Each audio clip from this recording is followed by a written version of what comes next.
This afternoon, CEO Lydia Chambers fired Hunter Tate without hesitation. 15 minutes late to cater her exclusive yacht party, no explanation accepted. By sunset, he'd neutralized 6 armed hijackers to save her life, standing over unconscious assailants on her blood-stained deck while she stared in disbelief at the man she'd just humiliated.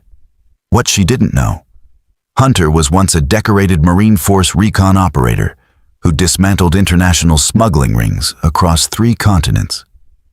And the criminals who just boarded her yacht? They were sent by someone from his past who'd been waiting years for revenge. Stay with me until the end of this story and comment what city you're watching from. I want to see how far this journey goes. Before we jump back in, tell us where you're tuning in from. And if this story touches you, make sure you're subscribed. Because tomorrow, I've saved something extra special for you. The sliding glass doors of Coastal Bay Urgent Care hissed open at 6:47 a.m., revealing a waiting room already half full despite the early hour. Hunter Tate carried his 7-year-old son Caleb through the entrance, the boy's small body radiating heat like a furnace against his chest. Caleb's forehead pressed against Hunter's neck, burning with the kind of fever that turned rational thought into pure parental panic. "How high?" the triage nurse asked, her tone efficient but not unkind. She'd seen this dance 1,000 times before: worried fathers, sick kids, mornings that started in terror.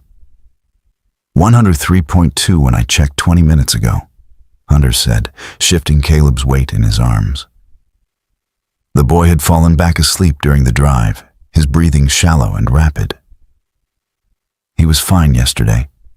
Played soccer at recess, ate dinner, went to bed normal.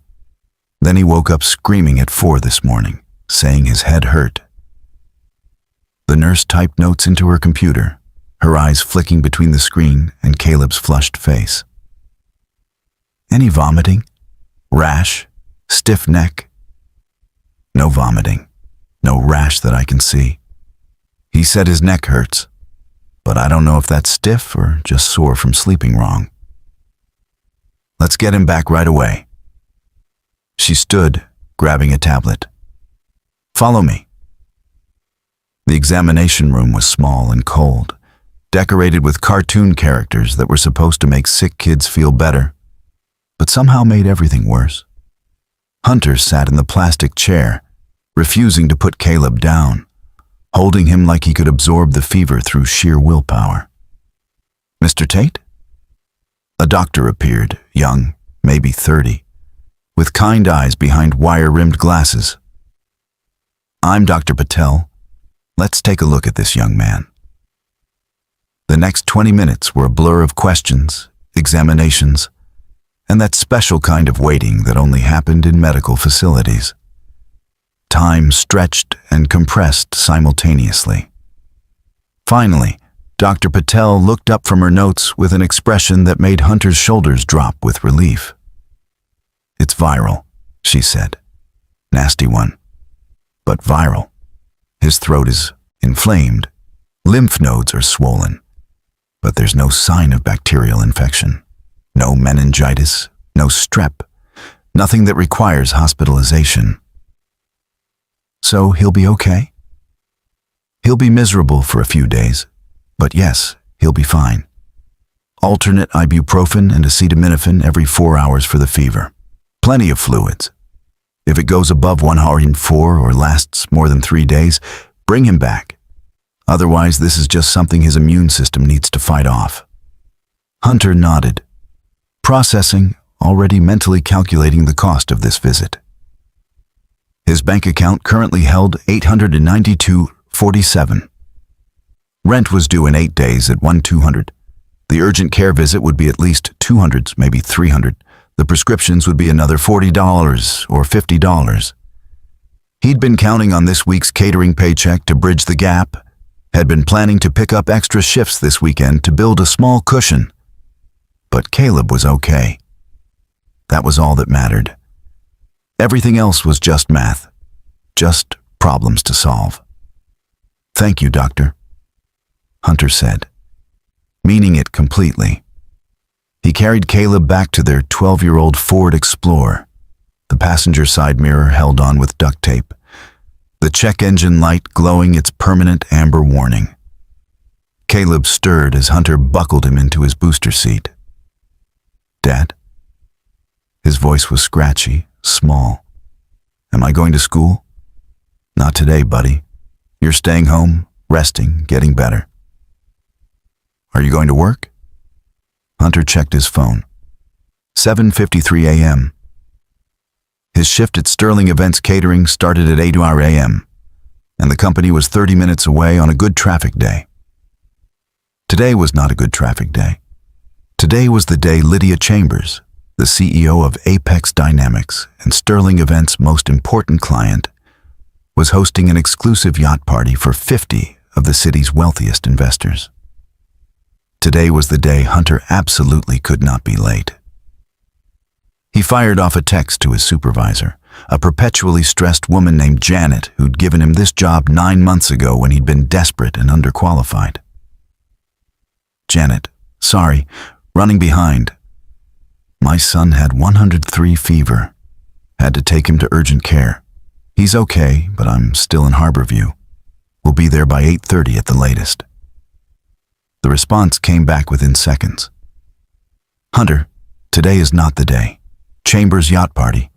She's already called twice asking about setup. Get here now." Hunter looked at Caleb in the rearview mirror, already dozing off again, his cheeks flushed, his breathing still too fast. He thought about calling his neighbor, Mrs. Rodriguez, asking if she could watch Caleb for a few hours. But Mrs. Rodriguez worked mornings at the bakery, wouldn't be home until noon. His ex-wife, Caleb's mother, lived somewhere in Nevada with her new husband, hadn't returned a phone call in 2 years. There was nobody. Just him. He drove to their apartment complex in Millbrook Heights, a fading building that had been nice maybe 20 years ago, now held together by deferred maintenance and tenant desperation. He carried Caleb upstairs, tucked him into bed, left medicine and water on the nightstand, with a note explaining the dosages. "I'll be back by 1, Hunter promised, smoothing hair back from Caleb's forehead. "Mrs. Rodriguez gets home at noon. If you need anything before then, you call me, understand? Anything at all." "Okay, Dad." Caleb's eyes were already closing. "Love you. Love you more than the ocean, buddy." It was their thing, their ritual. Started when Caleb was 3, and they'd gone to the beach for the first time after the divorce. Caleb had stood at the water's edge, tiny and amazed, and asked how much water was in the ocean. Hunter had said more than anyone could count. Caleb had said that's how much he loved his dad. The memory still made Hunter's chest tight. He drove towards Sapphire Bay Marina, where Sterling Events kept their catering equipment and where Lydia Chambers' 80-foot yacht was docked. Traffic was worse than predicted. Some accident on the coastal highway backing everything up for miles. Hunter's phone kept buzzing. Janet, increasingly frantic messages. "Where are you?" "Chambers is asking for the event coordinator." "Hunter, she's threatening to cancel our contract." "If you're not here in 5 minutes, I can't protect you." He pulled into the marina parking lot at 8:47 a.m. 47 minutes late. He grabbed his catering uniform from the back seat, a black button-down and slacks that he kept clean and pressed because presentation mattered in this industry, and jogged toward the dock. The yacht was impossible to miss. Gleaming white against the morning sun, called Apex Ascent in gold lettering along the hull. The deck was already crowded with early arriving guests, wealthy people in expensive casual wear, the kind of clothes that cost more than Hunter's monthly rent, but were designed to look effortless. Janet met him at the gangway, her face pale with stress. "She wants to see you. Right now. I tried to explain, but she doesn't care. Hunter, I'm so sorry."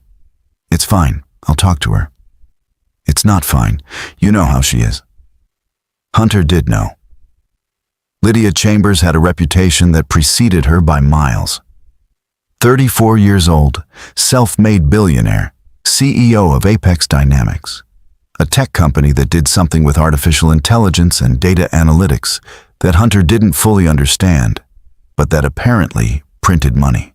She was brilliant, ruthless, and according to industry gossip, had never met an employee she couldn't replace. He found her on the upper deck, standing beside a table where caterers were arranging champagne flutes in precise geometric patterns. She wore white linen pants and a navy blazer, her dark hair pulled back in a ponytail, sunglasses hiding her eyes. She was on the phone, speaking in clipped tones about quarterly projections and market positioning. When she saw Hunter approach, she ended the call without saying goodbye. "You're the coordinator?" Her voice was cold, factual, the tone of someone used to being obeyed without question. "Yes, ma'am. Hunter Tate. I apologize for being late. My son had a medical emergency this morning and I had to take him to urgent care. He's okay now, but it took longer than expected and traffic was backed up from an accident on the coastal route. I take full responsibility, and I assure you it won't impact the quality of service today. Everything is ready to go." Lydia Chambers removed her sunglasses, and Hunter saw eyes that were gray and calculating. The kind of eyes that saw straight through excuses to the perceived weakness beneath. "What time was your shift supposed to start?" she asked. 8 o'clock. "What time did you arrive?" 8:47. "That's 47 minutes late, Mr. Tate." "Yes, ma'am, but as I explained, my son was sick and I'm a single father. There was nobody else who could take him to the doctor. I came as quickly as I could. Preparing and narrating this story took us a lot of time. So if you are enjoying it, subscribe to our channel. It means a lot to us." Now back to the story. "Your personal circumstances are not my concern." She said it without malice, without emotion, just stating a fact as simple as weather or gravity. "I hired Sterling Events because they promised professional, punctual service. You are neither professional nor punctual. Ma'am, with respect, I've worked every event for Sterling Events for 9 months without a single complaint. My performance reviews are excellent. This is the first time I've ever been late, and it was because my 7-year-old son had a 103-degree fever. I'm asking for basic human understanding here, and I'm asking for the service I paid for." Lydia turned to Janet, who'd been standing nearby trying to become invisible. "Is this man essential to today's event?" Janet hesitated, loyalty and self-preservation warring on her face. "Miss Chambers, Hunter is one of our best people. He knows this event inside and out. Losing him would significantly impact our ability to deliver the experience you've requested. Then you should have ensured he arrived on time." Lydia turned back to Hunter. "You're fired, Mr. Tate. Collect your things and leave the premises. Sterling Events will invoice you for the breach of contract clause. Someone will be in touch about the details." The words hit like physical blows. Hunter stood there, processing, feeling the ground shift beneath him. "You're firing me because I took my sick son to the doctor?" "I'm firing you because you failed to meet the basic requirements of your job. Your reasons are irrelevant." "They're not irrelevant to me. They're my life." "Then perhaps you should have chosen a career that accommodates your life better." She replaced her sunglasses, dismissing him. "Security will escort you off the yacht. Goodbye, Mr. Tate." Hunter wanted to argue, wanted to explain about the medical bills and the rent, and the fact that losing this job meant losing everything. But he saw in her posture, in the set of her shoulders, that nothing he said would matter. To Lydia Chambers, he wasn't a person, He was a malfunctioning component to be replaced. He walked off the yacht with his head high and his heart breaking, passing the security guard who'd been summoned to ensure he left. Behind him, the party continued its preparations. Wealthy people gathering to celebrate wealth, completely unaware of the small tragedy that had just played out. Hunter sat in his Explorer in the marina parking lot, staring at the steering wheel, doing math that didn't work. $892 in the bank. Wanted $200 rent due in 8 days. No job, no prospects. A sick son at home who needed medicine and food and stability. He pulled out his phone to call Caleb, check on him, hear his voice. That's when he heard the screaming. Hunter had been fired before. 3 times in the 6 years since leaving the Marines, each termination a small death of dignity. Each one teaching him something about the gap between military service and civilian survival. Getting fired from the warehouse job because he'd taken an unauthorized break when Caleb's school called about an asthma attack. Getting fired from the restaurant because he'd missed a shift when his car broke down and he couldn't afford the Uber. Getting fired from the delivery service because his background check revealed he'd been arrested at a protest. Charges dropped, but the stain remained. Each time, he told himself it was just bad luck, wrong place, wrong time, circumstances beyond his control. But sitting in the parking lot of Sapphire Bay Marina, watching wealthy people board Lydia Chambers' yacht through his rearview mirror, Hunter felt something different. Not just the familiar shame of unemployment, but a deeper anger at the fundamental unfairness of a system where human beings were disposable. His phone buzzed. A text from Janet. Hunter, I'm so sorry. I tried to advocate for you, but she wouldn't listen. I'll write you the best reference letter I can. You're a good employee and a good person. This isn't fair. He appreciated the sentiment, even if it changed nothing. Janet couldn't hire him back. She couldn't pay his rent. She couldn't explain to Caleb why Dad lost another job. Why they might have to move again, why stability was apparently something other families got to have, but not them. Another text, this one from the billing department at Coastal Bay Urgent Care. Your visit total is $287. Payment is due within 30 days. If you need to set up a payment plan, please call our billing office. $287? Added to the $892 in his account, that left $605. Minus the $200 rent due in 8 days. The math was simple and brutal. Hunter's hands tightened on the steering wheel. He'd survived firefights in Afghanistan, had completed missions that pushed human endurance past breaking points, had seen friends die and enemies fall, and had carried all of it home in a box marked service and sacrifice. And now he couldn't afford to keep a roof over his son's head because he'd been 47 minutes late to set up champagne glasses. The irony wasn't lost on him.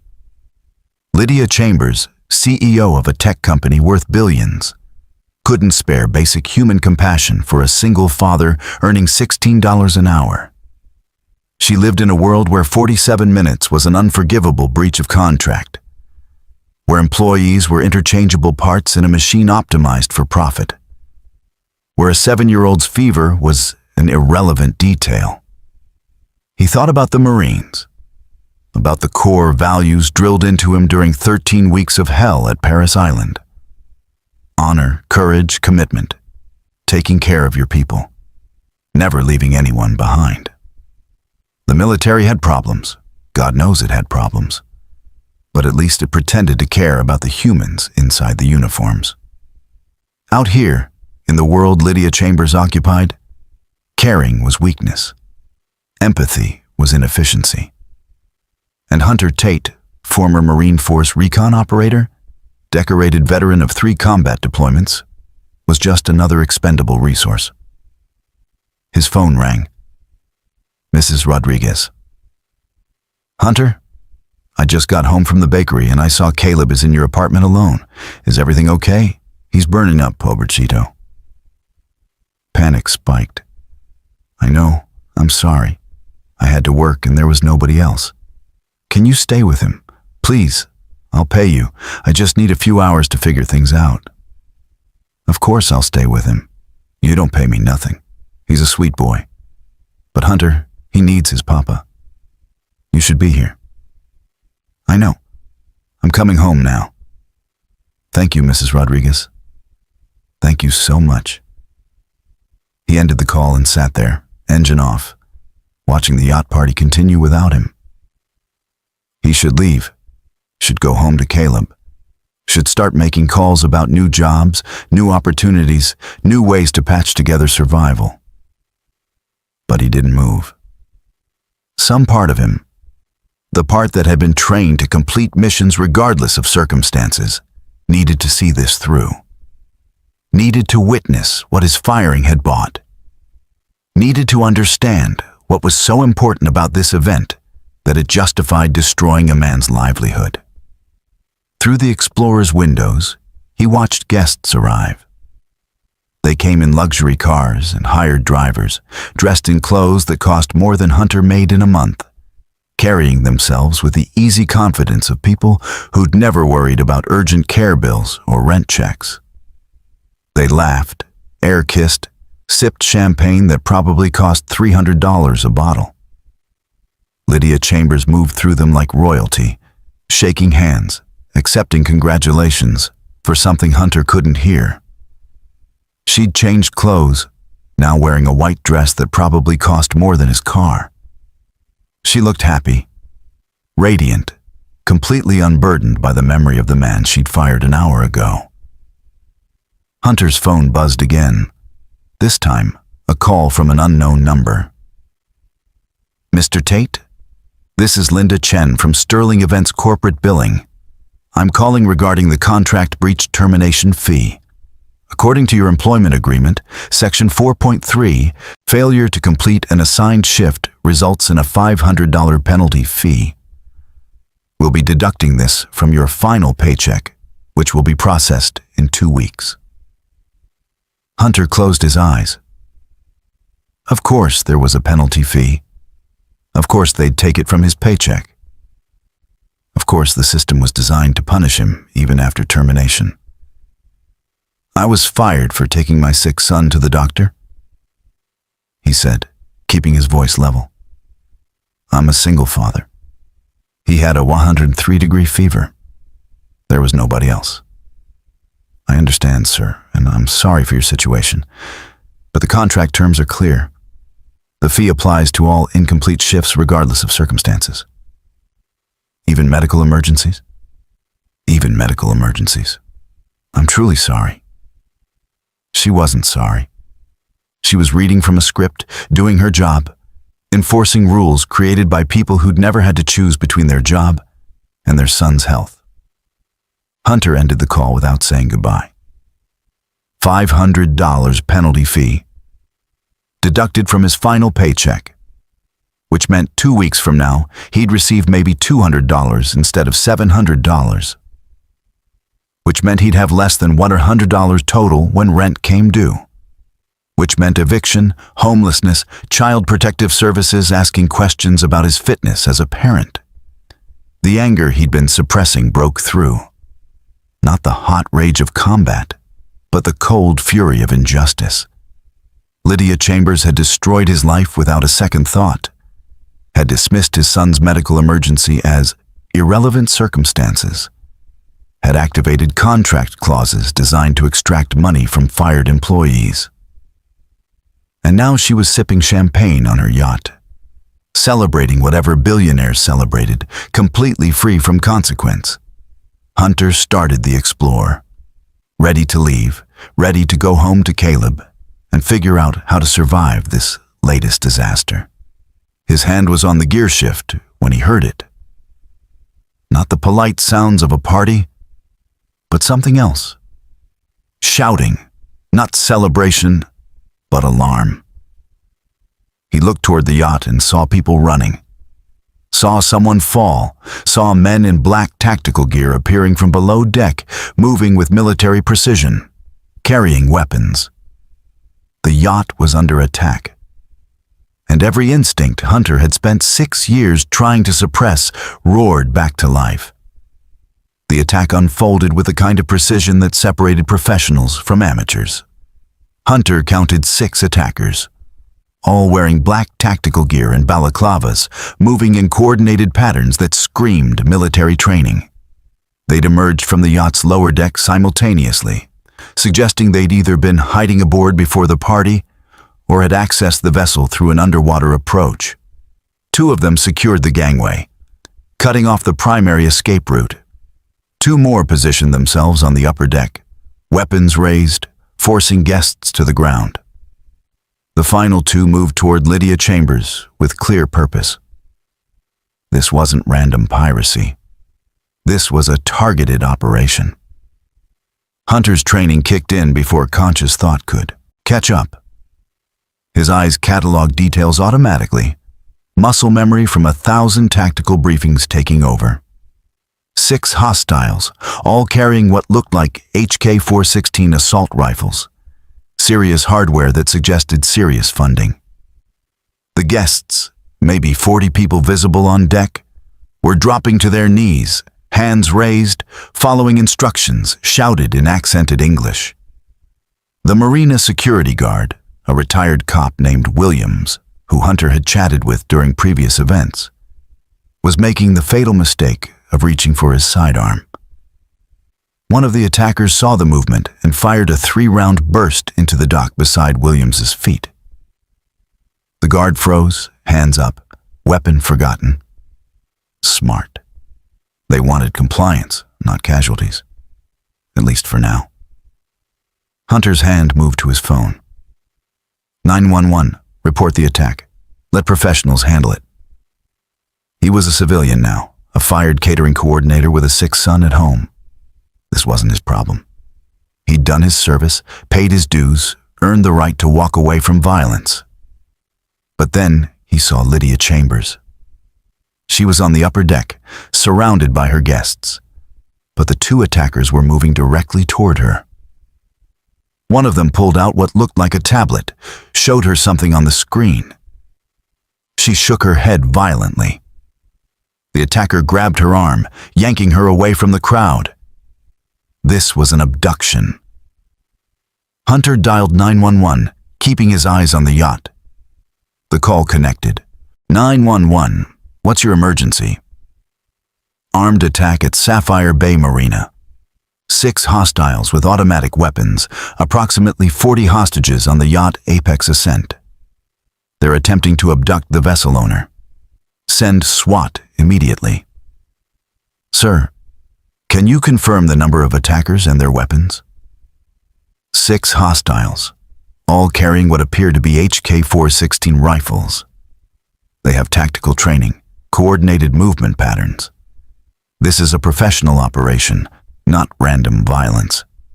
You need tactical response units here now. Sir, are you in a safe location? Hunter looked at his Explorer, parked 50 yards from the yacht. Safe enough. He could drive away right now, leave this mess for the police, go home to Caleb. Sir, are you safe? One of the hostages, a woman in her 60s wearing pearls and designer clothes, was crying, begging. One of the attackers struck her across the face with his rifle butt. She collapsed, blood streaming from her nose. Hunter had spent 6 years in the Marines, learning to neutralize threats. Had completed missions in Helmand Province, Kandahar, Baghdad. Had been trained by the best soldiers in the world to handle exactly this kind of situation. And 47 minutes ago, Lydia Chambers had fired him for being late because his son was sick. He could walk away. Nobody would blame him. She'd shown him 0 compassion, 0 humanity, 0 recognition that he was a person with a life and responsibilities beyond her champagne party. Sir, police are en route. Estimated arrival time is 8 minutes. Please stay on the line and remain in a safe location. 8 minutes. In 8 minutes, those attackers could execute hostages, abduct Lydia Chambers, or disappear into the harbor on a pre-positioned escape boat. 8 minutes was a lifetime in tactical situations. Hunter watched Lydia Chambers struggle against her captor, watched the elderly woman bleeding on the deck, watched the marina security guards standing helpless, outgunned and outmanned. And he thought about what he'd tell Caleb when his son was old enough to understand. Would he explain that sometimes you walk away from people who need help because they wronged you first? That revenge is more important than doing what's right? That the values the Marines taught him about protecting the innocent and standing against evil only applied when it was convenient? Damn it, Hunter muttered. Sir? Police ETA is 8 minutes. I'm going in. Sir, do not approach the hostile situation. Wait for professional response. I am a professional. Hunter ended the call. He popped the Explorer's trunk and pulled out the go-bag he'd kept there since leaving the Marines. Force of habit, preparedness drilled into him during years of deployment. Inside, a tactical knife, zip ties, a first aid kit, and a Glock 19 he'd never had to use in civilian life but couldn't bring himself to get rid of. The gun felt wrong in his hand. He'd spent 6 years trying to leave this behind, trying to be normal, trying to be just a dad who worked catering jobs and helped with homework. But normal hadn't worked out. Normal had fired him and threatened him with penalty fees and left him on the edge of homelessness. Maybe it was time to remember what else he was. Hunter approached the yacht from the blind side, using parked boats and marina equipment as cover. The attackers were focused inward on controlling the hostages, which gave him the opening he needed. He reached the hull undetected, found a maintenance access ladder on the starboard side. Climbing while carrying a weapon was harder than he remembered. 6 years of civilian life had softened him, added 20 pounds of dad bod he didn't have in his Marine days. But the muscle memory was still there, the training that turned movement into instinct. He reached the lower deck and paused, listening. Voices above him, speaking in what sounded like Russian or Ukrainian. Instructions being given, coordinates being confirmed. These weren't random criminals. This was an organized operation. Hunter moved through the yacht's interior, a luxury space of polished wood and expensive furnishings that felt obscene given the violence happening above. He found a stairway leading to the main deck, heard footsteps approaching. One of the attackers appeared, descending the stairs, weapons slung across his chest, talking into a radio. He saw Hunter a fraction of a second too late. Hunter moved. 13 years of Marine Corps combatives training compressed into 3 seconds of violence. Close the distance, neutralize the weapon, control the opponent. The attacker tried to bring his rifle up, but Hunter was already inside his guard. Palm strike to the jaw, followed by a takedown that sent them both crashing into the wall. The attacker was good, recovering faster than expected, throwing an elbow that caught Hunter's ribs. Pain flared, but Hunter had been hurt worse. He got his arm around the attacker's neck, a rear naked choke learned in his first week of Marine training, and squeezed. The attacker struggled for 15 seconds, then went limp. Hunter zip-tied him, gagged him with a piece of cloth torn from the man's own uniform, and took his radio. The voices coming through were urgent now, asking for status update from Sector 3. 5 hostiles remaining, 40 hostages. And somewhere on this yacht, Lydia Chambers was being held by people who wanted her for reasons Hunter didn't understand. He checked the unconscious attacker's rifle. Full magazine, selector switch on semi-auto. Hunter ejected the magazine, cleared the chamber, and tossed the weapon into a storage locker. No point in adding more guns to this situation. Moving up to the main deck, Hunter could see the scene more clearly. The hostages were grouped near the bow, guarded by 2 attackers. The other 3 were on the upper deck with Lydia Chambers, showing her something on a tablet, demanding something she clearly wasn't willing to give. "The access codes," one of them shouted in accented English. "Give us the access codes or we start killing your guests, one every minute until you comply." Access codes. This wasn't about ransom. This was about data theft, corporate espionage, whatever secrets Apex Dynamics held. Lydia Chambers, to her credit, wasn't backing down. "If you kill anyone, you lose your leverage. You need me alive and cooperative, which means we negotiate. We don't negotiate with capitalist parasites." The lead attacker raised his weapon, pointing it at the elderly woman who'd been struck earlier. Last chance. The codes, or she dies. Hunter had maybe 3 seconds to make a decision. Wait for the police? Let professionals handle it? Or intervene with a Glock 19 against 5 assault rifles in a situation where one wrong shot could kill a hostage? The smart play was waiting. But Hunter Tate had stopped making smart plays the moment he decided to climb aboard this yacht. He raised his weapon, sighted on the attacker threatening the elderly woman, and fired. The shot was perfect, center mass on the attacker's shoulder, exactly where Hunter intended. Not lethal, but immediately incapacitating.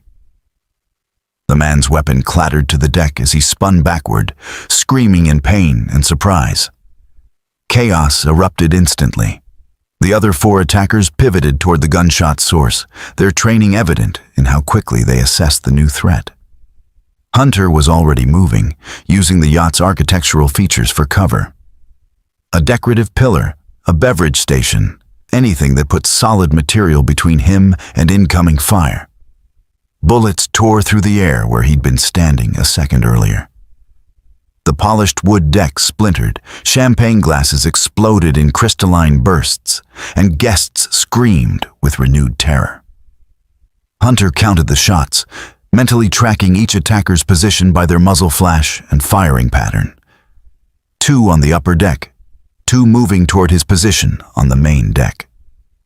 The one he'd shot was down, but not out, crawling toward his dropped weapon with his good arm. Hunter waited 3 seconds, letting them commit to their advance, then broke from cover with a speed that surprised even him. 6 years of civilian life hadn't completely eroded the combat reflexes drilled into him during Marine Force recon training. He moved in a low crouch, closing distance on the nearest attacker before the man could adjust his aim. The attacker fired wild, panic overriding discipline. Hunter felt a round pass close enough to his head that he heard its passage, a supersonic crack that brought back memories of Helmand Province firefights. He returned fire twice, both shots aimed at non-lethal targets, the attacker's knee, then his weapon hand. The man went down hard, weapon skittering across the deck. 3 hostiles remaining active, plus the one he'd shot in the shoulder who'd managed to retrieve his weapon and was trying to aim one-handed through obvious pain. Hunter kicked the mower nearest dropped rifle over the yacht's railing into the water below. Eliminating weapons was better than collecting them. Fewer guns in play meant fewer ways this could go catastrophically wrong. "Who are you?" the lead attacker shouted from the upper deck, his weapon trained on Lydia Chambers' head. "Identify yourself or she dies." Hunter stayed behind cover, assessing angles. The upper deck position was elevated, giving the attackers both cover advantage and clear sight lines. Rushing them would be suicide. But leaving them in control of Lydia meant they could execute her the moment police arrived. "Former Marine," Hunter called back. "And you're in a losing tactical position. You're surrounded by water with one exit road. Police response time in this district is under 10 minutes. You've got maybe 6 minutes before SWAT turns this yacht into a kill box. Your smart play is surrendering now. Our smart play is killing this capitalist parasite and escaping before your police arrive." The lead attacker pressed his rifle barrel against Lydia's temple. Drop your weapon and show yourself, or I execute her right now." Hunter's mind raced through options.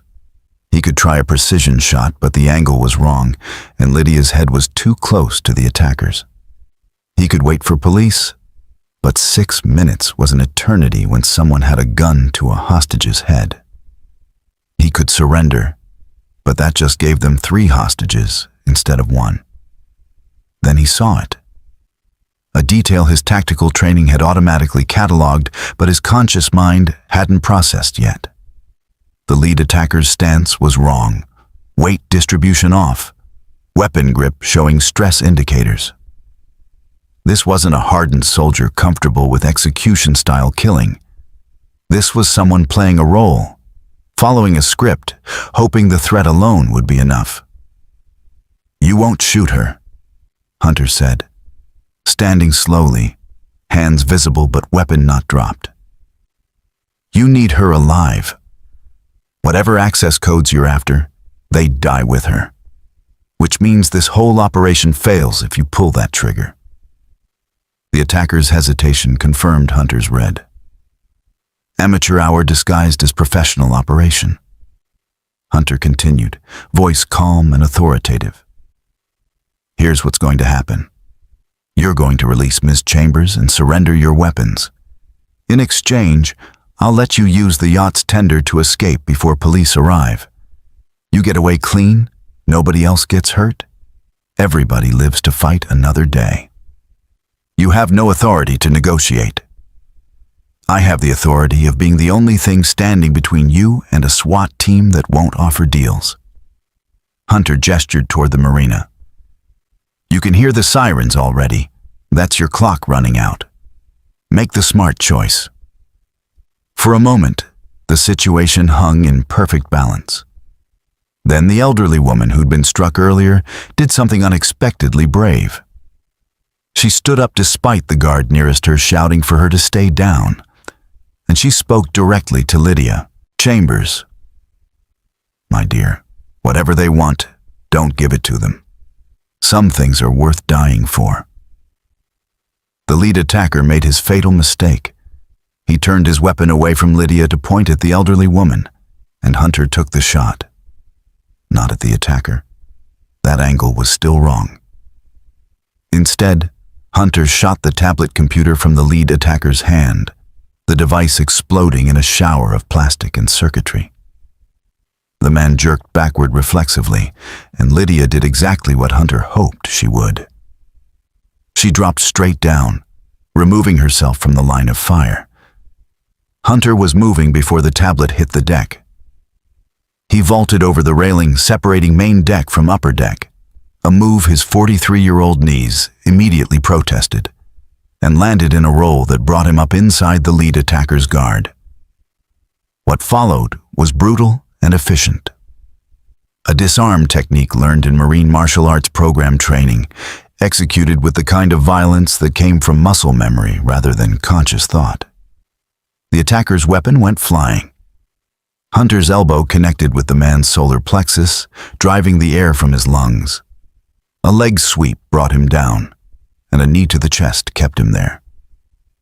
The remaining 2 attackers on the main deck were climbing the stairs to the upper deck, but they stopped when they saw their leader on the ground with Hunter's Glock pressed against his head.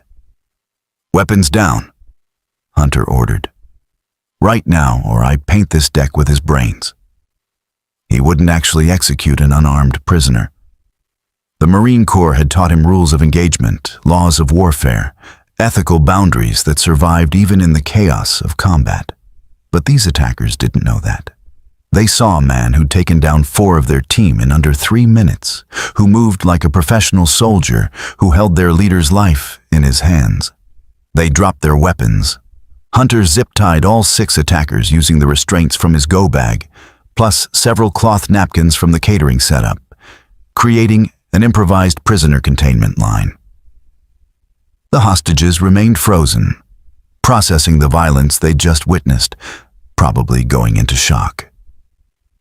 Lydia Chambers stood slowly from where she'd dropped, her white dress stained with champagne and deck grime, her perfectly styled hair now disheveled. She stared at Hunter with an expression somewhere between disbelief and calculation. "You," she said, her voice steady despite everything. "You're the caterer I fired." "Former caterer," Hunter corrected, checking the attacker's restraints. "You made that pretty clear." "You just saved my life." "I saved 40 lives. Yours was incidental." Police sirens were getting louder now, multiple units converging on the marina. Hunter could see tactical teams taking positions on the dock, snipers finding elevated angles.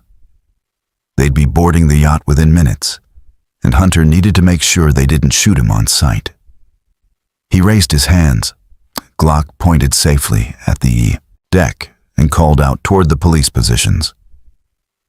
Active shooter situation resolved. 6 hostiles contained and restrained. Approximately 40 civilian hostages, some with minor injuries. I'm former military, armed but friendly. My weapon is pointed down and I'm complying with all instructions. A voice boomed through a megaphone. This is Harborview SWAT. The armed individual on the upper deck. Place your weapon on the ground and step away with your hands visible. Hunter complied, setting the Glock down carefully and stepping back with his hands raised high. Professional courtesy dictated cooperation. He'd been on the other side of these situations enough times to know how twitchy SWAT teams got when they arrived at chaotic scenes. The tactical team boarded with practiced efficiency, clearing the yacht room by room, securing prisoners, attending to wounded. Paramedics followed, triaging injuries. The elderly woman who'd been struck had a broken nose but was conscious and lucid. Several guests were treated for shock and minor injuries from diving to the deck. Hunter was immediately separated from the others, placed in flex cuffs, and escorted to a holding area on the dock. Standard procedure when someone was armed at a crime scene, regardless of their role in resolving it. He didn't resist, didn't argue, just cooperated completely while his mind was elsewhere. Caleb. Still homesick with Mrs. Rodriguez, still waiting for his dad to come back like he'd promised. Hunter's phone was in his pocket, inaccessible now with his hands restrained behind his back. He needed to call, needed to check in, needed to hear his son's voice and confirm he was okay. "Detective Santiago will want to interview you," one of the SWAT officers said, not unkindly. "You did good work here today, but we need to sort out the details. Understand?" Hunter nodded. He understood. He'd been through enough debriefings to know this process could take hours. The lead attacker was being loaded into an ambulance, shoulder wound bandaged, shouting in Russian or Ukrainian about diplomatic immunity and illegal detention.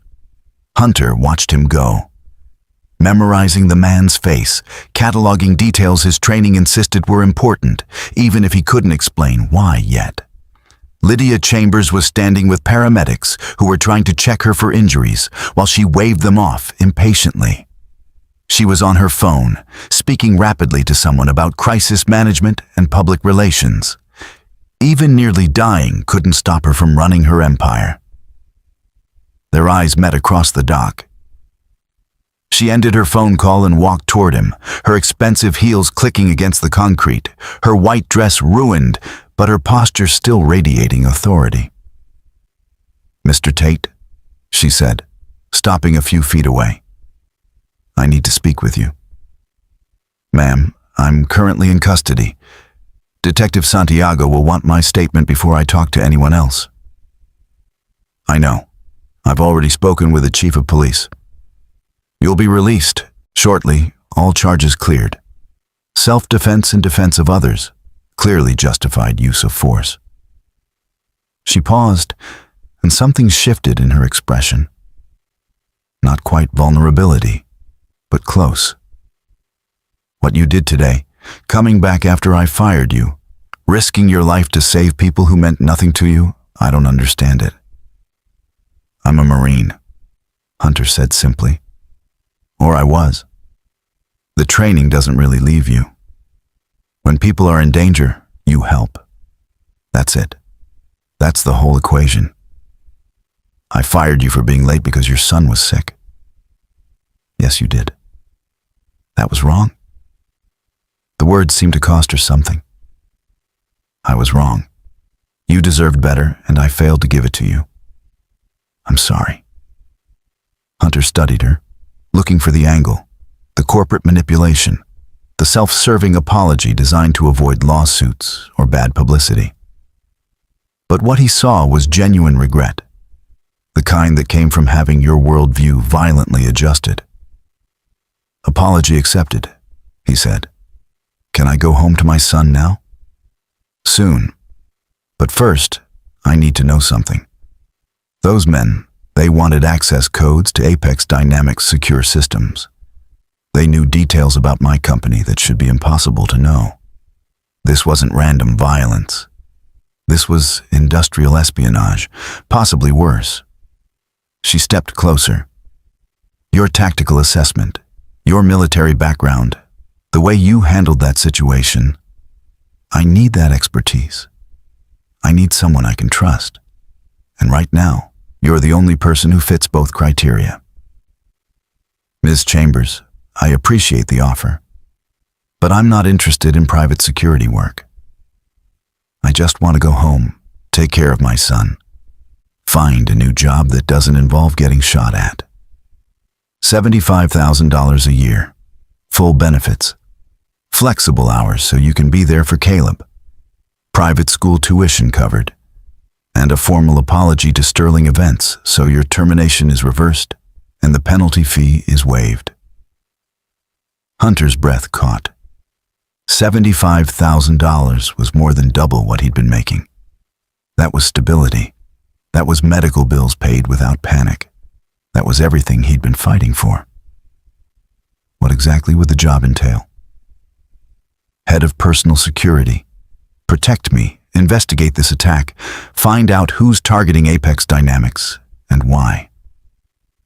Lydia's voice was urgent now.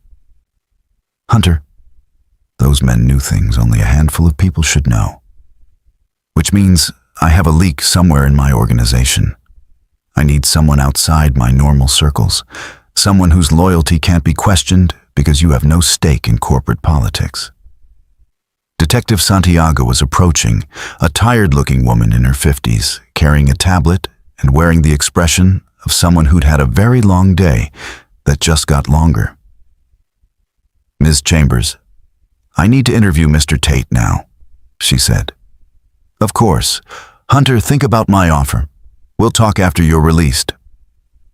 Lydia turned to the detective. Whatever Mr. Tate needs, bill it to Apex Dynamics. Legal representation, compensation for his time, anything. That's not necessary. Hunter started. It absolutely is necessary. Lydia met his eyes. You saved my life, Mr. Tate. The least I can do is make sure yours gets easier. The interview room at Harborview Police Department smelled like burnt coffee and industrial cleaner, a combination Hunter remembered from his few interactions with civilian law enforcement over the years. Detective Santiago sat across from him, tablet in hand, while another detective named Walsh stood by the door taking notes on an old-fashioned paper pad.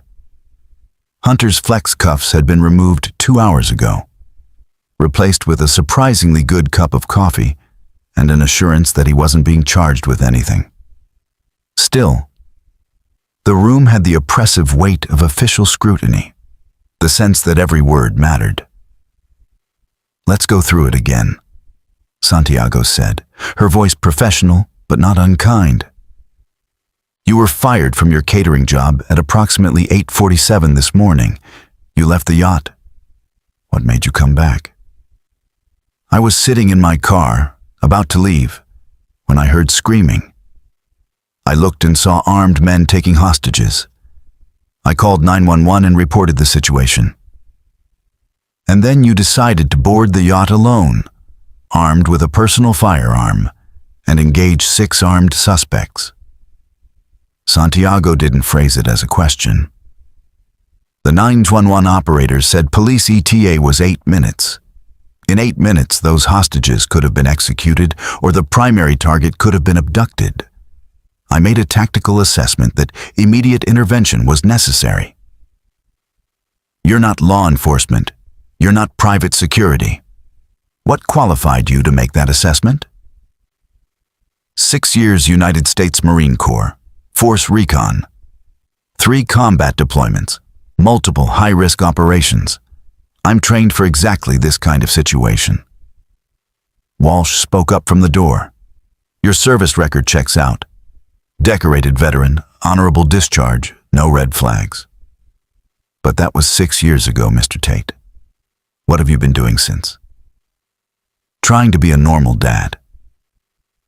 Hunter's voice carried more bitterness than he intended. Working delivery jobs, catering gigs, anything that let me be there when my son got home from school.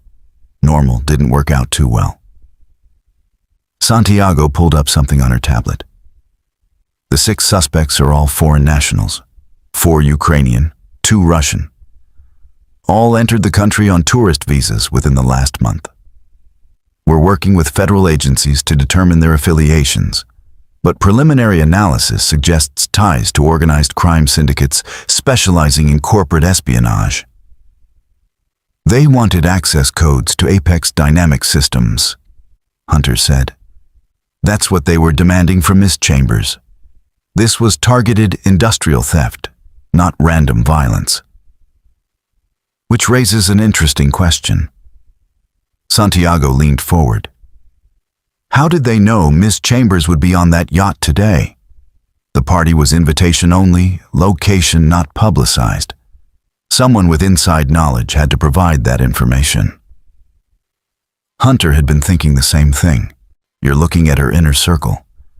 Employees, business partners, anyone with access to her schedule. We are. And Miss Chambers has been extremely cooperative. Provided full access to her company records and personnel files. Santiago paused. She's also been extremely insistent that you be released immediately and cleared of any wrongdoing. She's already spoken to the district attorney, the chief of police, and apparently the mayor. You've got some powerful advocacy, Mr. Tate. She offered me a job. So we heard. Head of personal security. Significant salary increase, benefits package that most people would kill for. Santiago studied him. You going to take it? I don't know yet. Need to think about what's best for my son. Your son Caleb, age 7. Currently homesick with a neighbor watching him. Walsh consulted his notes. You took him to Coastal Bay Urgent Care this morning at 6:47 for a fever of 103.2. Diagnosed with viral infection, prescribed standard fever management. That's why you were late to work. Hunter tensed. How do you know all that? We do our homework, Mr. Tate. Especially when someone takes down 6 armed suspects in under 3 minutes. We need to know who we're dealing with. Santiago's expression softened slightly. For what it's worth, your story checks out completely. You're exactly who you say you are. A single dad trying to survive, who happened to be in the right place at the right time with the right skills. Or the wrong place at the wrong time, depending on perspective. Fair point.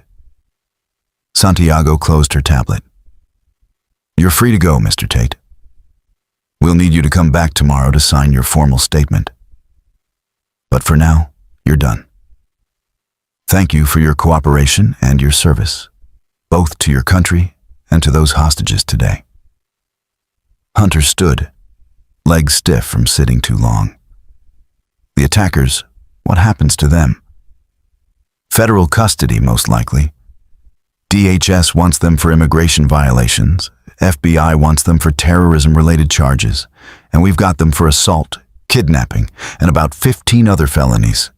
They're not seeing daylight for a very long time. Good. Walsh opened the door, and Hunter stepped into the hallway. Immediately, he was intercepted by a woman in an expensive suit carrying a briefcase that probably cost more than his monthly rent. "Mr. Tate, I'm Rebecca Morrison, legal counsel for Apex Dynamics.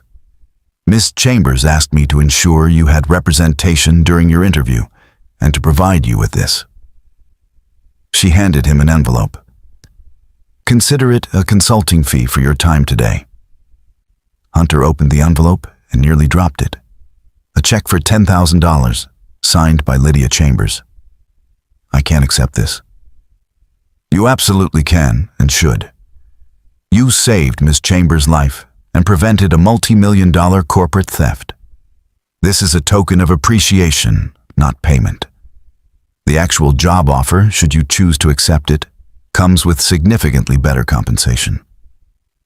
Hunter stared at the check. $10,000. More than enough to cover rent, medical bills, everything he'd been panicking about this morning. It felt wrong, accepting money for doing what any decent person should do. But it also felt like oxygen after drowning. "Ms. Chambers is waiting outside," Morrison continued. "She'd like to speak with you, if you're willing." "I need to call my son first." "Of course. Take your time." Hunter found a quiet corner and dialed Mrs. Rodriguez. She answered on the first ring. "Hunter, gracias a Dios. I saw the news, the yacht attack. They said a hero stopped the bad men. That was you, wasn't it?" "It was." "I'm okay, Mrs. Rodriguez. I'm coming home now. How's Caleb?" "Sleeping. His fever is down to 100. He ate some soup, drank juice, asked for you maybe 20 times. He'll be so happy you're coming home. Tell him I'll be there in 30 minutes. And Mrs. Rodriguez, thank you for everything." "De nada, Hunter. Family takes care of family." He ended the call and found Rebecca Morrison still waiting patiently. "Miss Chambers is in the parking garage. Whenever you're ready." Hunter followed her through the police station, aware of the stares from officers and staff. Word had obviously spread about what happened at the marina. Some looked at him with respect, others with curiosity. A few with the wariness civilians always showed toward violence, even justified violence. Lydia Chambers was leaning against a black Mercedes sedan, still wearing the ruined white dress, looking exhausted but alert. When she saw Hunter, she straightened. "Mr. Tate, thank you for agreeing to speak with me. You gave me $10,000. Consulting fee. You provided valuable security services today. I didn't do it for money. I know. That's exactly why I want to hire you." She gestured to the car. "Can I give you a ride home? We can talk on the way." Hunter thought about refusing, maintaining distance, keeping this professional. But his Explorer was still at the marina, probably impounded as evidence, and he needed to get home to Caleb. Okay. The Mercedes interior was the kind of luxury Hunter had only experienced in vehicles he delivered for Sterling events. Leather seats, climate control, sound system that probably cost more than most people's cars. Lydia drove with the same precision she brought to everything else. Confident, but not reckless. "I meant what I said earlier," she began as they left the police station. "About being wrong. About you deserving better. I've spent the last 6 hours thinking about that moment this morning when I fired you. And I'm ashamed of how I acted. You were doing your job, maintaining standards. I was being cruel. There's a difference between maintaining standards and refusing to acknowledge someone's humanity." She stopped at a red light, turned to face him. "My father built Apex Dynamics from nothing. Started in a garage, worked 80-hour weeks, sacrificed everything to create something meaningful. But he never lost sight of the fact that companies are made of people, not just profit margins." "What happened to him?" "Heart attack 3 years ago.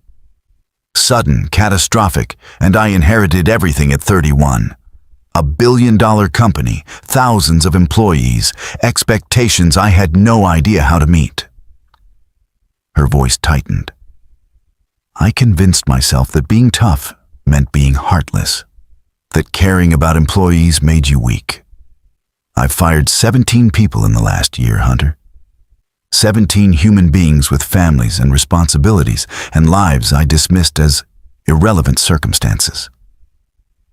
The light turned green. She drove in silence for a moment.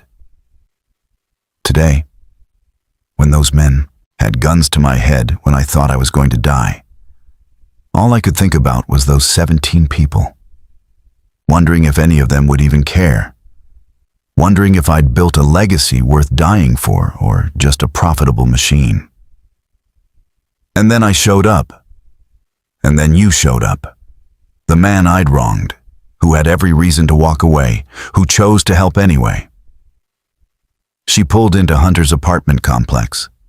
The contrast between her Mercedes and the faded building almost comically stark. That's who I want protecting me. Not someone motivated by money or prestige, but someone motivated by doing what's right.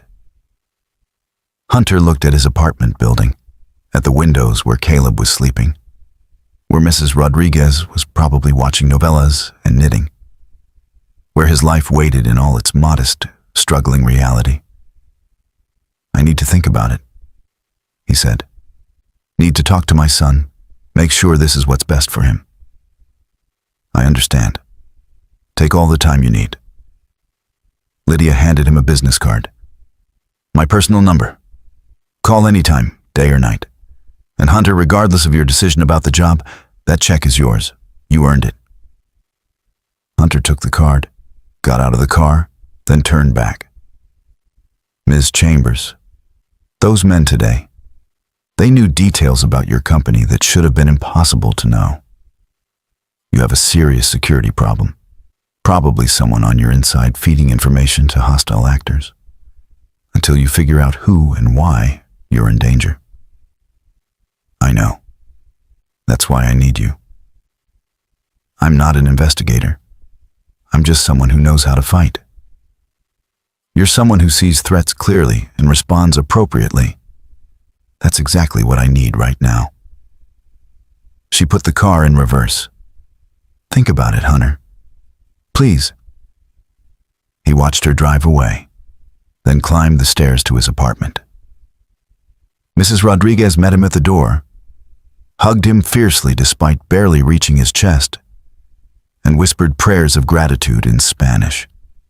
Caleb was asleep in his bed, forehead cool now, breathing easy, completely unaware that his father had spent the afternoon in gunfights and police interviews. Hunter sat beside him, watching his son sleep, feeling the weight of choices pressing down. $75,000 a year. Stability, security, everything he'd been fighting for. But also danger. Investigation into corporate espionage. Whoever was targeting Lydia Chambers wouldn't stop with one failed attempt. Taking this job meant stepping back into violence, back into the world he'd spent 6 years trying to leave. His phone buzzed. A text from an unknown number. Mr. Tate, this is Detective Santiago. Thought you should know, we just identified the lead attacker. His name is Viktor Kozlov, former Ukrainian intelligence officer. He has ties to an organization we've been tracking for years, specializing in high-value corporate theft. And according to federal databases, he has a brother named Dmitry, who's been flagged as a person of interest in several international cases. Thought you'd want to know. Stay safe. Hunter stared at the message. Brothers, organizations, international connections. This wasn't over. Not by a long shot. Morning came too early and too bright. Caleb's fever had broken completely overnight, leaving him energetic and demanding pancakes with chocolate chips, his standard recovery meal. Hunter made them while fielding phone calls from numbers he didn't recognize, reporters who'd somehow gotten his contact information asking for interviews about the Marina hero story that was apparently dominating local news. He declined them all politely, focused on the important thing. His son was healthy, smiling, completely unaware that yesterday his father had been in a gunfight. "Dad, can I go to school today?" Caleb asked through a mouthful of pancake. "Tomorrow, buddy. Doctor said you need one more day of rest." "But I feel fine now." "That's how you know the medicine worked. One more day, then back to normal." Normal. The word felt like a lie even as he said it. Hunter's phone rang again, this time a number he recognized. Lydia Chambers. "Mr. Tate, I hope I'm not calling too early." "Already up. Making breakfast." "Good. I need to meet with you today. Something's happened, something that changes everything." Her voice carried an edge of urgency he hadn't heard before. "Can you come to Apex Dynamics headquarters? I'll send a car." "I have my son home sick. I can't just leave him." "Bring him. I have a full childcare facility on site, medical staff, everything he might need." "Hunter, this is important. Please." Against his better judgment, Hunter agreed. The car that arrived an hour later wasn't the Mercedes. It was an armored SUV with a driver who introduced himself as Marcus Chen, head of Apex Dynamics' corporate security team. He was ex-military. Hunter could tell from his posture and the way he assessed threats while appearing casual. "Ms. Chambers speaks highly of you," Chen said as they drove through morning traffic. "What you did yesterday, that was exceptional work, professional grade. Just training. Training and instinct. Most people freeze in crisis situations. You move toward danger, that's rare." Caleb sat in the back seat, watching the city pass by with wide-eyed fascination. He'd never been in a car this nice, never experienced the casual luxury that apparently came with corporate security work. Apex Dynamics headquarters was a gleaming tower in the financial district, all glass and steel and architectural ambition. The childcare facility on the third floor was better than any school Caleb had ever attended. Professional staff, educational activities, even a small medical clinic staffed by a registered nurse. "Mr. Tate," the facility director said warmly. "Ms. Chambers told us about Caleb. We'll take excellent care of him. Any dietary restrictions or medical concerns we should know about?" Hunter provided the information, then knelt down to his son's level. "I'll be upstairs meeting with Miss Chambers. If you need anything, tell the staff and they'll call me immediately, okay?" "This place is awesome, Dad. Can I stay here every day?" "We'll see, buddy. Be good." Caleb ran off to join other kids building something with blocks, already forgetting his father. Hunter followed Chen to the executive floor, where Lydia Chambers waited in a conference room with 3 other people. "Hunter, thank you for coming." She gestured to the others. "This is Dr. Sarah Reynolds, my Chief Technology Officer. Jonathan Blake, my business partner and CFO. And you've met Marcus Chen, our Security Director." Hunter shook hands, noting the tension in the room. These weren't people gathered for routine business. This was a crisis meeting. Yesterday's attack wasn't random. Lydia began without preamble. "We've been analyzing the evidence, and what we found is deeply troubling. Those men wanted access to our quantum encryption system, a technology we've been developing for 3 years. It's designed to create unhackable communication networks for government and military applications." Dr. Reynolds pulled up a presentation on the room's display screen. "The encryption system uses quantum entanglement to generate truly random keys. Even with unlimited computing power, it's mathematically impossible to crack. The military applications alone are worth billions.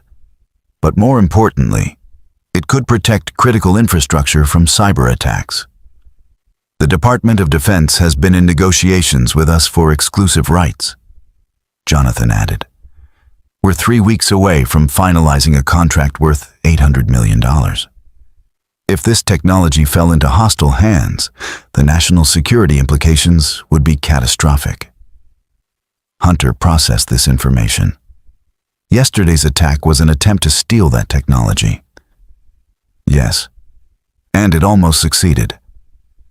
Lydia pulled up security footage on the screen. Look at this. Timestamp 10:47 a.m., about 30 minutes before the attack. One of our senior engineers, a man named Thomas Whitfield, accessed the secure server room and downloaded encrypted files to a portable drive. The footage showed a nervous-looking man in his 40s, glancing around constantly as he worked at a terminal. Whitfield has been with the company for 8 years, Dr. Reynolds said. Excellent employee, trusted with our highest-level projects.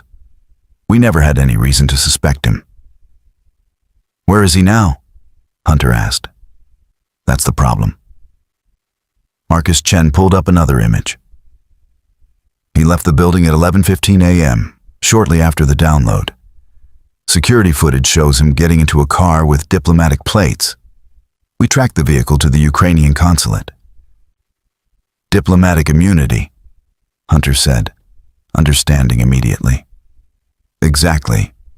We can't touch him, can't arrest him, can't even officially accuse him without creating an international incident.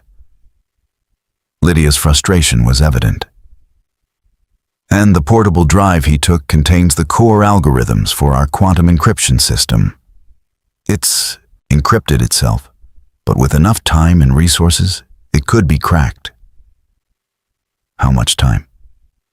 6 months, maybe a year with conventional computing. But if they have access to advanced quantum computers, possibly as little as 3 weeks. Hunter stood, moving to the window that offered views of the city sprawling below. Let me make sure I understand.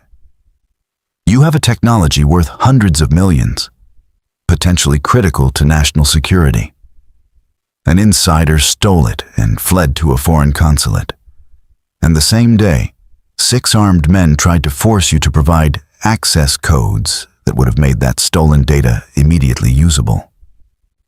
That's correct. Which means this is bigger than corporate espionage. This is coordinated international theft, possibly state-sponsored. That's our assessment as well. Lydia joined him at the window. And here's what we haven't told the police or federal authorities yet. Thomas Whitfield's wife, Elena, disappeared 2 months ago. We thought she'd left him domestic situation. But yesterday, after the attack, we received this. She showed Hunter a video on her phone. A woman bound to a chair, tear-streaked face, speaking in English with a Russian accent. Thomas, please, do what they ask. They say if you cooperate, they'll let me go. If you don't, they'll kill me. Please, I love you. I want to come home. They kidnapped his wife to force him to steal your technology, Hunter said, and threatened to kill her if he didn't comply. We found this video on his work computer after he fled. He must have been watching it, trying to decide what to do. Hunter felt the familiar weight of impossible situations settling on his shoulders. A man forced to betray his company to save his wife. Criminals willing to kidnap and kill to steal technology. And somewhere in the middle, Lydia Chambers, brilliant and driven, and now desperately vulnerable. The federal authorities need to know about this, Hunter said. FBI, DHS, whoever handles international espionage. This is way beyond corporate security. We've already notified them, Jonathan said. They're investigating, but bureaucracy moves slowly. Meanwhile, we're 3 weeks from the biggest contract in our company's history, and the people trying to steal our technology know we're racing against a deadline. They'll try again, Hunter said. We know. That's why we need you. Lydia turned to face him directly. Not as a bodyguard, Hunter. As someone who understands how these operations work, who can think like the people targeting us, who can anticipate their next move. I'm not an intelligence analyst. No, you're better. You're someone who's actually fought these kinds of enemies, who survived impossible situations, who knows what violence looks like before it happens. Her voice was urgent now. I'm offering you $100,000 a year, full benefits, housing allowance so you can move Caleb to a better neighborhood, private school tuition, college fund, everything, and more. Importantly, I'm asking you to help stop something that could genuinely threaten national security. Hunter thought about Thomas Whitfield, about a man forced to choose between his wife and his country. Thought about Caleb downstairs, playing with blocks, innocent and safe for now. Thought about the life he'd been trying to build, the normal existence that kept slipping through his fingers. If I take this job, he said slowly, I need complete honesty. No corporate secrets, no hidden agendas. I need to know everything, and I need authority to make decisions without bureaucratic approval. If I say we evacuate, we evacuate. If I say someone's compromised, you trust my judgment. Can you give me that? Lydia extended her hand. You have my word. Hunter shook it, feeling the moment's weight. 6 years ago, he'd left the Marines to be a normal father. But normal kept exploding into crisis, and maybe his skills were needed here, protecting something that mattered. Okay, he said. I'm in. Now tell me everything about this quantum encryption system and everyone who knows about it. Because if we're going to stop the next attack, we need to understand exactly what we're protecting and who we're protecting it from. What he didn't know yet was that the next attack was already in motion, and it would hit closer to home than anyone imagined. The next 72 hours blurred together in a haze of security reviews, personnel interviews, and late-night strategy sessions. Hunter moved into Apex Dynamics like he was setting up a forward operating base, establishing defensive positions and identifying vulnerabilities with the same methodical precision he'd used in Afghanistan. Marcus Chen proved invaluable, his corporate security background complementing Hunter's combat experience perfectly. Together, they reviewed every employee with access to the quantum encryption project, cross-referencing financial records, communication patterns, and travel histories. Thomas Whitfield wasn't the only compromise point, Hunter explained during a midnight briefing with Lydia and her core team. He was forced to steal the data, but someone had to identify him as a target. Someone told the Kozlov organization exactly who to pressure and how. Dr. Reynolds pulled up personnel files. There are 17 people with high-level access to the quantum project. Whitfield was one of them. Any of the others could be feeding information.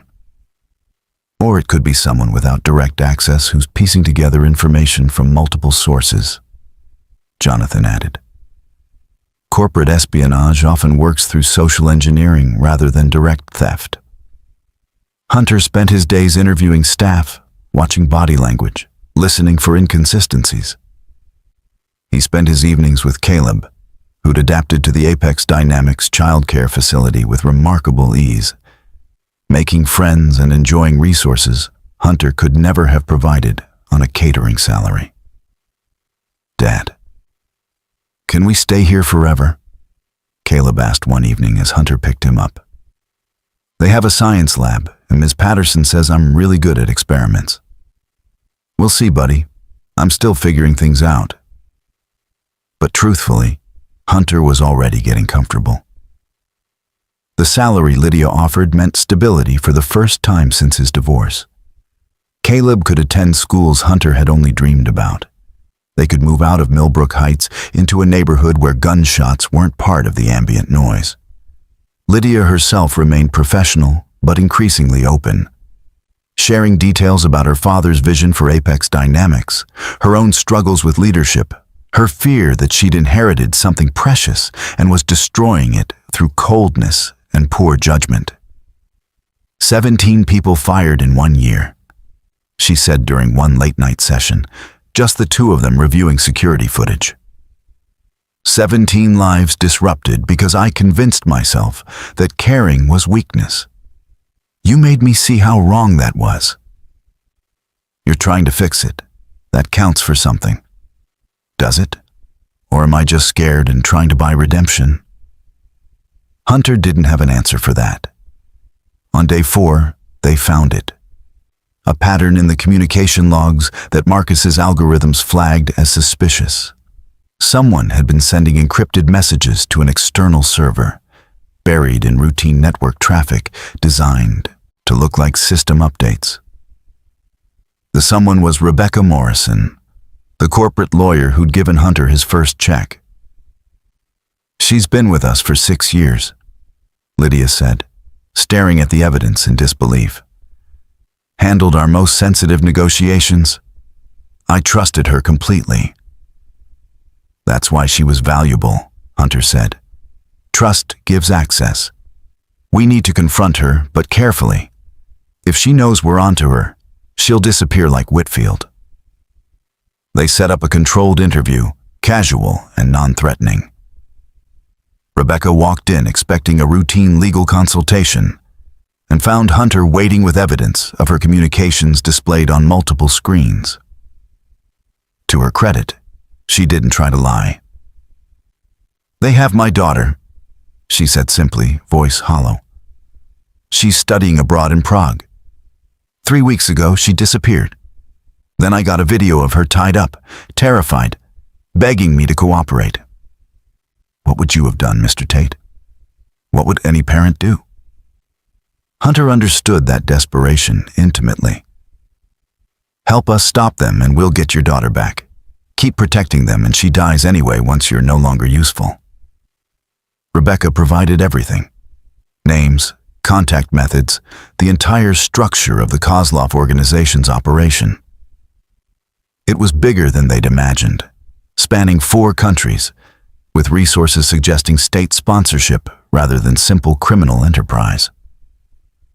They want the quantum encryption to sell to the highest bidder, Rebecca explained. China, Russia, North Korea, anyone willing to pay. Dmitry Kozlov, Victor's brother, is running the operation. He's the real threat. Victor was just a field operative. Where is he now?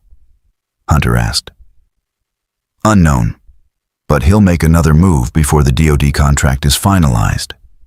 He can't let Apex Dynamics deliver that technology to the U.S. government.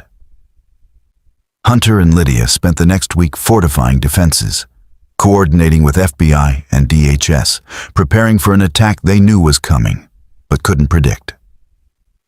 Marcus tripled security staffing. Dr. Reynolds moved the quantum encryption data to an off-site secure facility. Jonathan arranged for private military contractors to supplement their protection.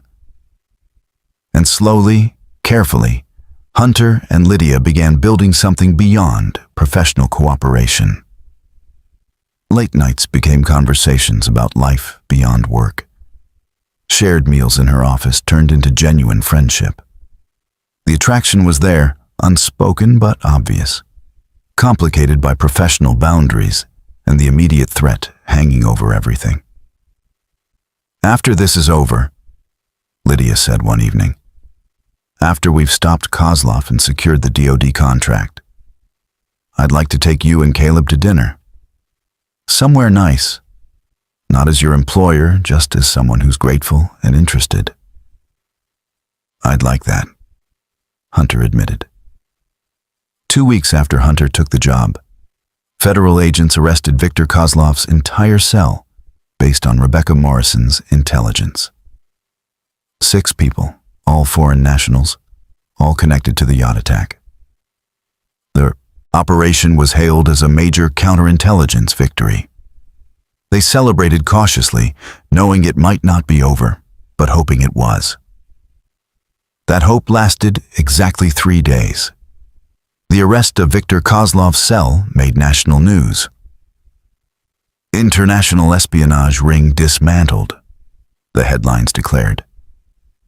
Federal prosecutors announced charges ranging from conspiracy to commit economic espionage to attempted kidnapping. The Ukrainian consulate quietly expelled Thomas Whitfield, and he was immediately taken into custody. Lydia stood at a press conference, professional and composed, thanking law enforcement and carefully not mentioning Hunter's role. They'd agreed to keep his involvement quiet, protecting both his privacy and his effectiveness as her security director. Is the threat to Apex Dynamics completely neutralized? A reporter asked. We believe the immediate threat has been addressed, Lydia answered carefully. We continue to work closely with federal authorities to ensure the security of our proprietary technology. Behind the scenes, FBI agents assured them the investigation was comprehensive. Viktor Kozlov was cooperating, providing names and operational details. Rebecca Morrison's daughter had been located and rescued by Czech police. The network appeared completely dismantled. Hunter wanted to believe it, wanted to accept that the danger had passed, that he could finally relax into this new life he was building. The celebration dinner happened on a Friday evening.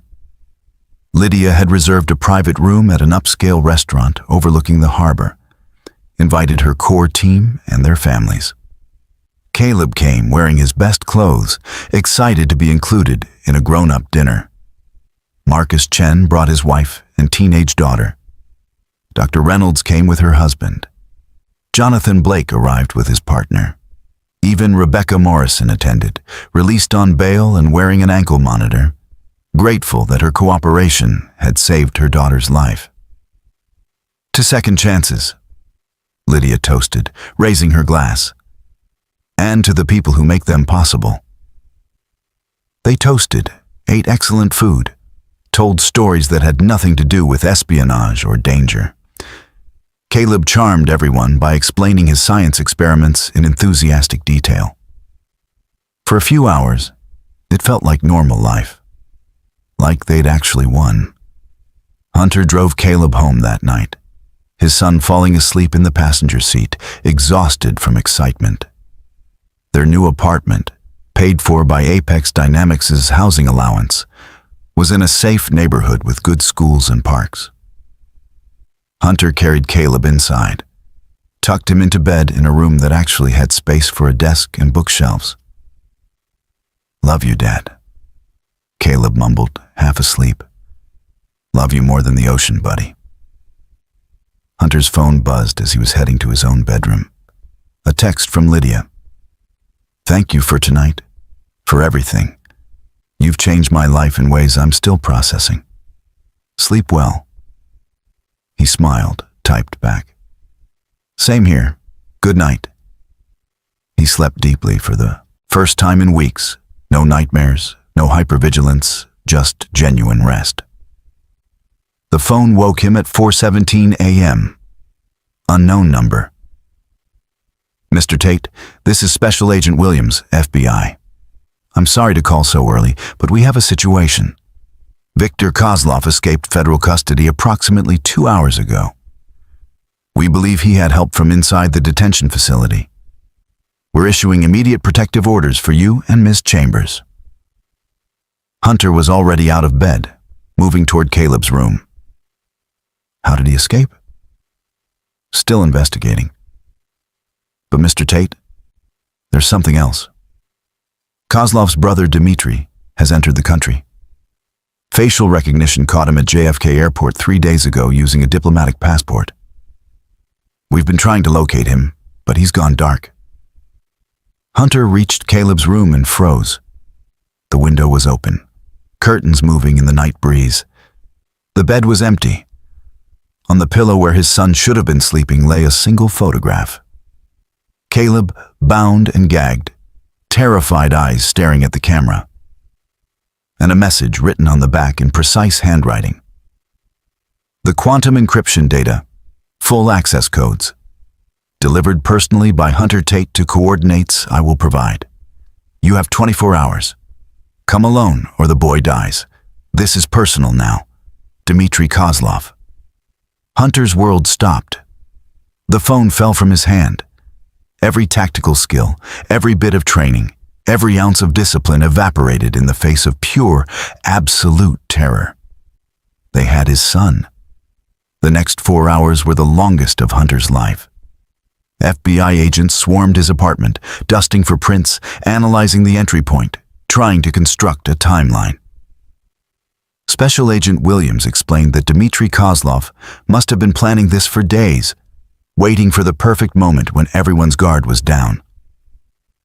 We'll get him back, Williams promised.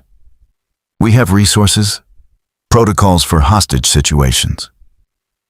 Your protocols take time, Hunter said, his voice hollow. I have 24 hours.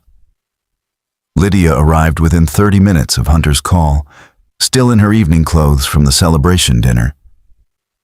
She looked at the empty bed, the photograph, and her face went pale.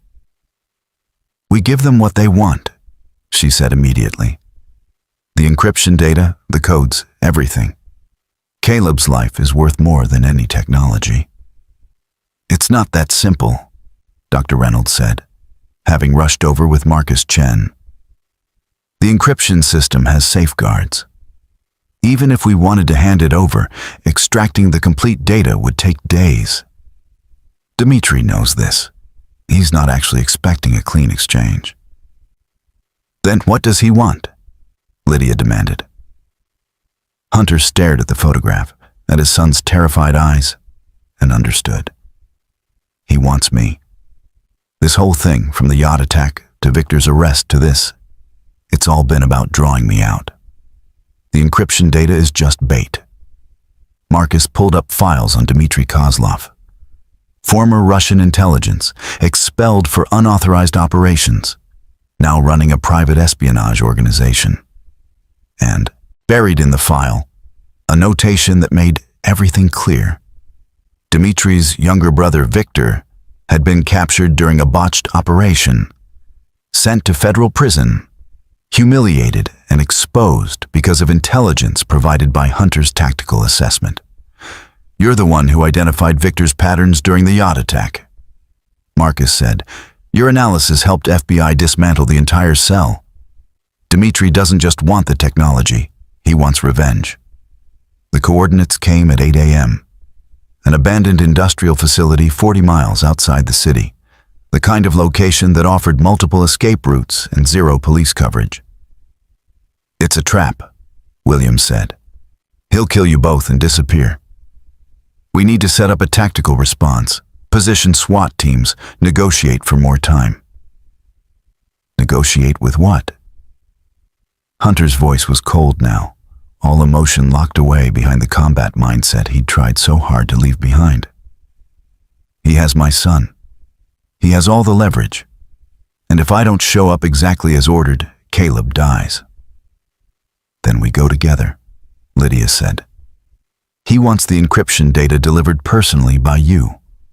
Fine, I come too with the access codes. We give him what he wants and get Caleb back.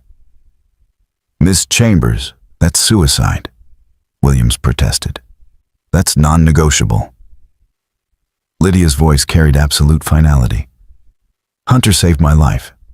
Now I help save his son's. End of discussion. They spent the remaining hours preparing. Hunter reviewed the facility layout using satellite imagery, identifying potential ambush points and escape routes. Marcus assembled a quick reaction force of private contractors, positioning them outside the facility's immediate perimeter. Dr. Reynolds prepared a modified version of the encryption access codes, functional enough to pass initial verification, but containing hidden fail-safes. At 3:45 p.m., Hunter and Lydia drove toward the coordinates in an armored SUV, followed at a distance by FBI surveillance teams. Hunter's mind was eerily calm, the same clarity he'd felt during combat operations. Fear was useless now. Only tactics mattered. sorry," Lydia said quietly as they drove. "This is my fault. My technology, my company's security failures. Your son is in danger because of me." "Caleb is in danger because bad people exist," Hunter corrected. "You didn't create Dmitry Kozlov. You just built something worth stealing. There's a difference." The facility appeared exactly as threatening as expected. Rusted metal buildings, broken windows, the skeleton of industrial infrastructure long abandoned. Hunter parked where instructed and stepped out. Hands visible, Lydia beside him carrying a tablet with the encryption codes. Dmitry Kozlov emerged from the central building, and Hunter saw the family resemblance to Victor immediately. Same build, same cold eyes, but older, more calculating. And beside him, held by a guard twice his size, was Caleb. His son was crying, terrified but unharmed. When he saw Hunter, he screamed, "Dad!" and tried to run. The guard held him back easily. "Mr. Tate?" Dmitry said, his accent thick but his English perfect. "Finally, we meet. The man who destroyed my brother's operation, who humiliated my organization, who cost me millions in lost contracts. I've been looking forward to this." "You have me," Hunter said. "Let my son go. After we verify the data. Ms. Chambers, please approach with the access codes." Lydia walked forward, tablet extended. Dmitry's technical specialist took it, began running verification protocols. 30 seconds passed, a minute. The specialist nodded. "Authentic," he confirmed. "Excellent." Dmitry smiled. "Now, Mr. Tate, here's what happens next. Your son goes free as promised. Ms. Chambers stays with me as insurance until I've successfully extracted and sold the encryption data. And you, well, you get to live with the knowledge that you traded American national security for your son's life. The guilt should be exquisite." "That wasn't the deal," Hunter said. "I'm altering the deal. Be grateful I'm letting the boy live." Dmitry nodded to the guard, who released Caleb. His son ran toward him, and Hunter caught him, held him, felt the weight of him alive and safe. But Dmitry's men were already surrounding Lydia, and Hunter saw the trap closing. He had maybe 3 seconds to make an impossible choice. Hunter made his choice in less than 1 second. He grabbed Caleb and dove behind the SUV just as Marcus Chen's tactical team opened fire from concealed positions around the facility perimeter. The entire operation had been coordinated from the start, FBI and private contractors working in concert, waiting for Dmitry to reveal his full hand. Chaos erupted. Dmitry's guards returned fire, but they were outnumbered and outpositioned. Hunter shielded Caleb with his body, covering his son's ears against the gunfire, whispering reassurances that everything would be okay. Lydia dropped flat as trained, and Marcus's team created a protective corridor.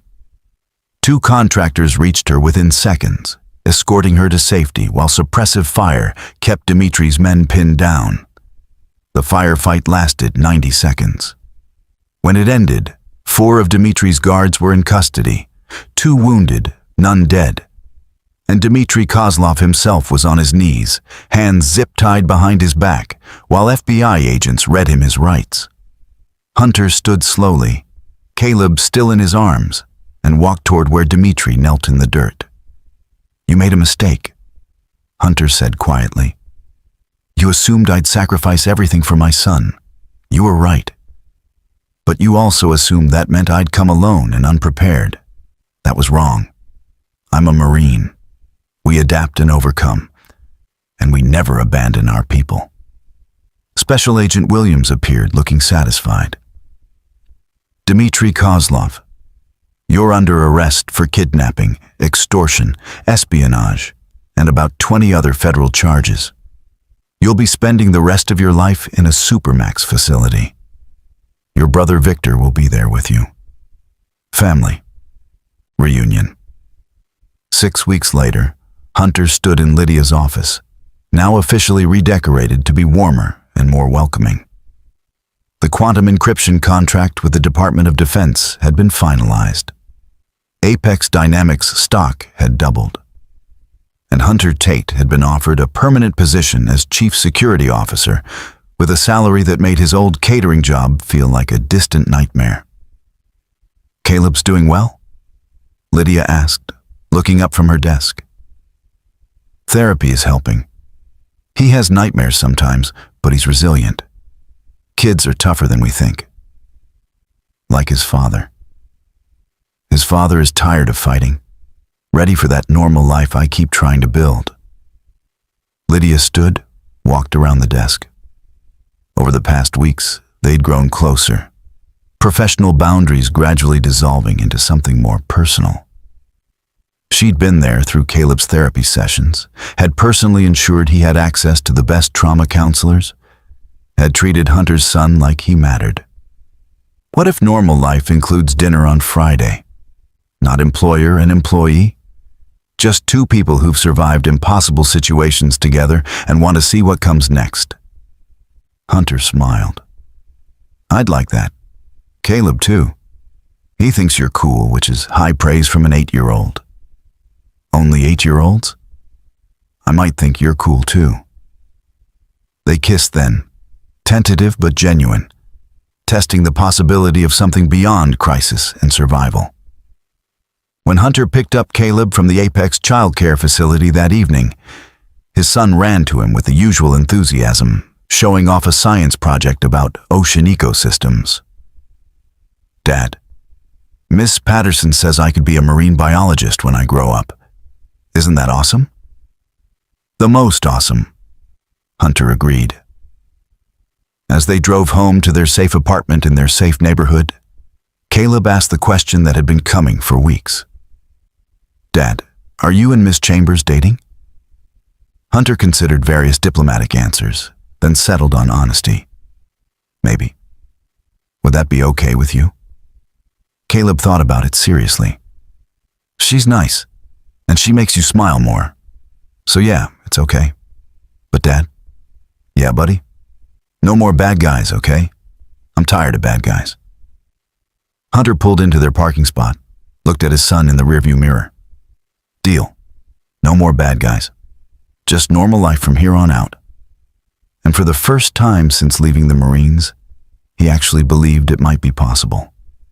3 months later, at Caleb's 9th birthday party held at Apex Dynamics, surrounded by friends and coworkers who'd become family, Hunter Tate stood beside Lydia Chambers and watched his son blow out candles on a cake shaped like a sea turtle. The past year had been impossible. Unemployment, gunfights, kidnapping, federal investigations. But somehow, through all of it, he'd found what he'd been searching for since leaving the military. Purpose, stability, family, and love, unexpected and complicated, but real. "Make a wish, buddy," Hunter called to Caleb. His son closed his eyes, thought hard, and blew out all 9 candles in one breath. When he opened his eyes, he looked directly at Hunter and Lydia standing together. "It already came true," Caleb said, smiling. And Hunter knew exactly what he meant. Up next, you've got 2 more standout stories right on your screen. If this one hit the mark, you won't want to pass these up. Just click and check them out. And don't forget to subscribe and turn on the notification bell so you don't miss any upload from us.